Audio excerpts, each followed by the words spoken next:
سوال یہ پیدا ہوتا ہے کہ جب چاروں امام حق پر ہیں، حق پر اس اعتبار سے کہ اگر ان میں سے کسی سے اجتہادی خطا بھی ہوئی تو شریعت نے معاف فرما دی، اور کوئی اجتہادی خطا کے باوجود نکالے ہوئے مسئلے پر لوگ عمل کریں تو ان کی بھی گرفت نہیں ہے، وہ بھی اللہ تعالیٰ کی بارگاہ سے انعامات پائیں گے۔ تو پھر جب چاروں حق پر ہیں تو یوں کیوں نہ ہو کہ ہم ایک وقت میں امام اعظم کی تقلید کر لیں اگر ان کے مسئلے میں آسانی محسوس ہو، دوسرا وقت آئے تو امام شافعی کا کوئی مسئلہ اچھا لگے اس پہ عمل کر لیں۔ اس طرح چاروں ہم ائمہ حق ہیں، ان کی آرا درست ہے، کسی کی بھی لے لیں۔ تو اس کا علماء نے انکار فرمایا اور اس کی وجہ یہ بیان فرمائی کہ اللہ تبارک و تعالی نے جو شرعی احکام ہمارے لیے بیان فرمائے ان میں ایک علت ہے، یعنی اللہ تبارک و تعالی نے اس میں خاص حکمت رکھی ہے، وہ یہ کہ ہم ان احکام کو لیں، ان پر عمل پیرا ہوں، اب وہ چاہے ہماری طبیعت کے مخالف ہو یا موافق ہو۔ بعض ایسے ہوتے ہیں کہ جو ہمیں بہت اچھے لگتے ہیں احکام، جیسے کوئی غریب آدمی ہے تو وہ زکوٰۃ لے سکتا ہے، تو اس کو یہ حکم بڑا ہی اچھا لگے گا، بہت ہی اچھا کہ میں لے سکتا ہوں، میرے لیے بڑی آسانی ہے۔ اور کوئی ایسا ہوگا جس کے لیے حکم بہت سخت ہوگا کہ مثال کے طور پہ آپ نے اگر روزہ جان بوجھ کے توڑ دیا، آمدن کوئی عذر بھی نہیں تھا تو 60 روزے رکھیں لگاتار، اور ایک روزہ قضا کا 61 روزے رکھنے ہوں گے، تو یہ شخص تھوڑا سا گھبرائے گا۔ تو خلاصہ کلام یہ کہنے کا مطلب یہ ہے کہ اللہ تعالیٰ نے تمام شرعی احکام جو ذکر کیے،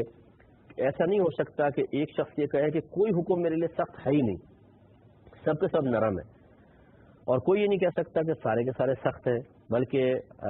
طبیعتوں کے اعتبار سے، حالات کے اعتبار سے، علاقائی فرق کے اعتبار سے،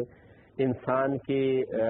قوت برداشت کے اعتبار سے کوئی حکم ہلکا لگتا ہے، کوئی سخت لگتا ہے، لیکن جو ہلکا ہے وہ تو خوش دلی سے ہم قبول کرتے ہی کرتے ہیں، جو سخت لگے، پسند نہ آئے، اسے بھی ہمیں قبول تو کرنا ہی پڑے گا، اس لیے کہ اللہ کا حکم ہے۔ تو یہ ہمارے ائمہ نے فرمایا کہ معلوم یہ ہوا کہ شرعی احکام میں اصل میں جو حکمت پوشیدہ ہے وہ ہے ہمارا امتحان، کہ ہم نرم حکم تو لیتے ہی لیتے ہیں لیکن جو ہمیں سخت محسوس ہوتا ہے یہ ہمارا امتحان ہے، کہ چاہے سخت محسوس ہو، نفس نہ مان رہا ہو، طبیعت قبول نہ کر رہی ہو،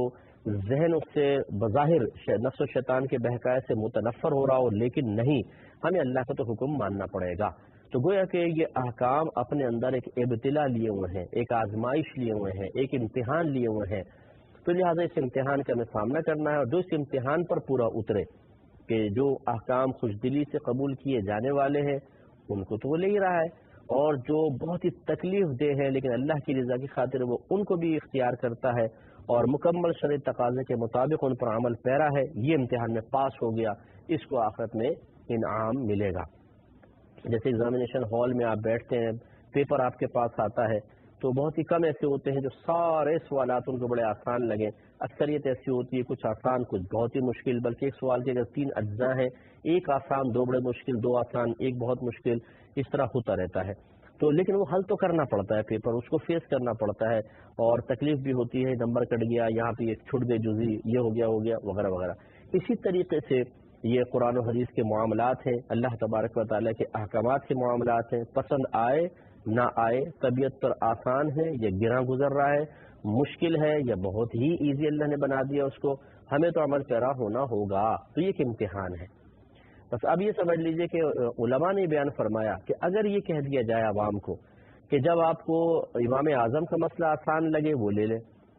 اور جب کبھی ایسا کوئی موقع آ جائے کہ امام اعظم کا مسئلہ بہت مشکل لگ رہا ہے، یعنی جو آپ کو صورتحال درپیش ہے یا جو بھی آپ زندگی کے شعبے میں شرعی رہنمائی چاہتے ہیں اس میں امام اعظم کا مسئلہ سخت ہے، لیکن امام شافعی کا بہت آسان سا لگ رہا ہے تو امام اعظم کو چھوڑ کے وہاں پہ چلے جائیں۔ پھر تیسرا کوئی مسئلہ اگر آپ کو درپیش آیا، ان 2 ائمہ کا بڑا سخت لگا، امام مالک کا بڑا آسان لگا، وہاں چلے جائیں۔ تو اگر یہ اسی طریقے سے ہم ہر ایک امام کی آسان رائے یا آسان مسئلے کو قبول کرنے کی اجازت دے دیں تو جو اللہ تبارک و تعالیٰ کی شرعی احکام کو نافذ کرنے کے پیچھے ایک حکمت پوشیدہ ہے، امتحان، تو بتائیں امتحان کہاں رہے گا؟ پھر دوسری بات یہ ہے کہ مثلا میں نے ایک شخص کے ساتھ انویسٹمنٹ کی ہے، شراکت کی ہے، اور اس میں کوئی جھگڑا پیدا ہو گیا، میں یہ دیکھتا ہوں کہ اگر میں امام اعظم کے فقہ کے مطابق اس جھگڑے کا حل نکالوں تو وہ میری فیور میں آ رہا ہے، اور وہ یہ دیکھتا ہے کہ اگر میں امام شافعی رحمۃ اللہ علیہ کے فقہ کے ذریعے مسئلہ نکالوں تو اس کی فیور میں آ رہا ہے، اب جھگڑا پڑ جائے گا، میں کہوں گا نہیں فقہ حنفی کے ذریعے نکالو، وہ کہے گا نہیں فقہ شافعی کے ذریعے، بتائیں نتیجہ کیسے نکلے گا؟ تو خلاصہ کلام یہ ہے کہ پھر علماء نے فرمایا کہ کسی ایک امام کی تقلید کرنا ہی لازم ہوگا تاکہ یہ جھگڑے پیدا نہ ہو، اور جب آپ ایک امام کی تقلید کرتے ہیں، ایک امام کے پیچھے چلتے ہیں، تو پھر وہ جو شرع احکام میں امتحان ہے اس کی صورت باقی رہے گی۔ کوئی تو امام اعظم کی رائے بہت ہی آپ کو آسان لگے گی، اس پہ عمل پیرا ہونا آسان، اور کوئی امام اعظم کا نکالا ہوا قول بہت ہی دشوار محسوس ہوگا۔ یہ آپ کا امتحان ہوگا کہ آپ کو اس کے اوپر عمل پیرا ہونا ہے اور کرنا ہے، کیونکہ یہی امتحان ہے۔ تو اس طریقے سے کسی ایک امام کی تقلید کرنا ضروری ہے، اس کو تقلید شخصی کہتے ہیں، اور یہ ائمہ کے اجتہاد سے اور اجماع سے یہ نتیجہ نکلتا ہے، اتفاق سے، یعنی علماء اس سے متفق ہے کہ اب ایک امام کی تقلید کرنا، جس کو تقلید شخصی کہتے ہیں، یہ واجب ہے۔ اور میں آپ کو سمجھا چکا ہوں کہ ایک کی تقلید میں ہی امتحان ہے، اور وہی امتحان پہ آپ کو پورا اترنا ہے۔ ہاں، اتنا میں ضرور آپ کو عرض کر دیتا ہوں کہ یہ فقہا نے واضح طور پہ لکھا ہے کہ اگر آپ کسی ایک امام کی تقلید کر رہے ہیں، مسلسل کر رہے ہیں، اب اس امام کا ایک مسئلہ اتنا مشکل آ گیا آپ کے سامنے کہ آپ کی زندگی بہت تنگ ہو جائے گی، عرصہ حیات تنگ ہو جائے گا، اور آپ بہت شدید آزمائش میں مبتلا ہو جائیں گے،